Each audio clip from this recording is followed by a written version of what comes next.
Чоң рахмат, урматтуу төрага. Биринчи маселе Свердлов округунда рабочий бирде балдар бакчасы мамлекетке өткөн. Ушул өкмөттүн токтому чыккан. Бирок балдар бакча жетишсиз болуп жатканына карабастан, жергиликтүү бийлик ушуга көңүл бурбай жатасыздар. Алмаз Акунжанович көзөмөлгө алып койсоңуз. Экинчи маселе Свердлов районунда БЧК каналы мына жаз келди, суу таңкыстыгы башталат. Biz bunu bir yıldan beri көтөрүп жүрөбүз. Бюджеттен акча бөлдүргөнбүз. Бирок мына бетондоо иштери жылбай жатат. Суунун 30%-на чейин бүгүнкү күндө БЧК каналында уурдалып жерге жок болуп атат. Жайыттарга, конуштарга суу жетишсиз болот. Ошондуктан БЧКнын бетондоо боюнча дагы иш-чаралар жүргүзүш керек. Протоколдук тапшырма берет элек Айыл чарба министрлигине. Үчүнчү маселе Свердловто Фере көчөсү бар. Бул жерде 4 гектарга жакын жерде турбаза деген жайланышкан. Бүгүнкү күндө мамлекетке өткөрбөй атасыздар. Эгер мамлекетке өткөрүп, мына биздин Панфилов багынан башка бак жок эсила турган. Ошол жерде биз балдар эсила турган багы кылып, ошол жерде биз аттракциондорду алып келип туруп, жаштарыбызга, өспүрүмдөрүбүзгө эсила турган бак кылсак болот эле.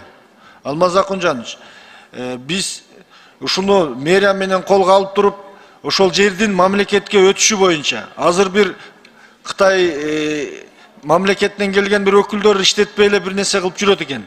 Ушуну көзөмөлгө алып койсоңуздар. Кийинкиси, мына банктар канчалаган мамлекетибиз банктар кредиттерди, гранттарды алып жатышат.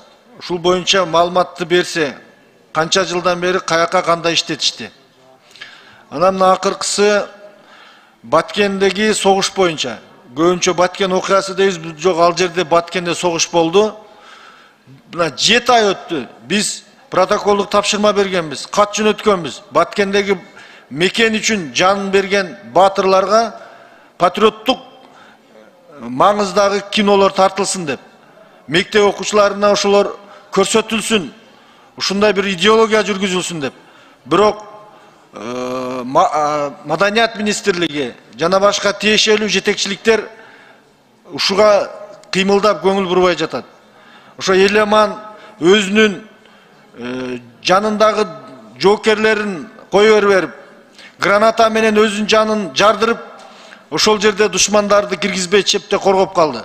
Ушул боюнча бир жакшы кинолорду тарткыла деп айтканбыз. Ошол себептен качан мамлекетте мына идеологиябыз туура жолго түшкөндө, жаштарга жакшы тарбия берилгенде, анан өнүгүү болот. Ушул багытта да иштерди жакшы алып барса деген